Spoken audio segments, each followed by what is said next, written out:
আজি কি বনাম জানেনে? আজি বনাম গাহৰি মাংস আৰু এইফালে লাই শাক আৰু গাহৰি মাংস বনাম। প্ৰথমতে কেৰাহীখন দি লৈছোঁ, তাতে বইল কৰি ল'ম গাহৰি মাংসখিনি। কেৰাহীখনত গাহৰি মাংসখিনি বইল কৰি ল'ম। কোনে কোনে খাই ভাল পায় বাৰু কমেণ্ট কৰি জনাবচোন, আৰু বেয়া পোৱাসকলে ভিডিঅ'টো নাচাব। আহক তেনেহ'লে বনাওঁ। আহক গাহৰি মাংস বনাওঁ। খৰিত বনাম দেই কিন্তু।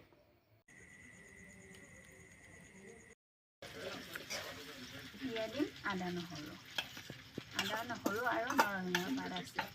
মই যিহেতু গাহৰি মাংসত বেলেগ মছলা ব্যৱহাৰ নকৰোঁ, সেয়ে আদা নহৰু নৰসিংহৰ পাতেৰে বনাওঁ।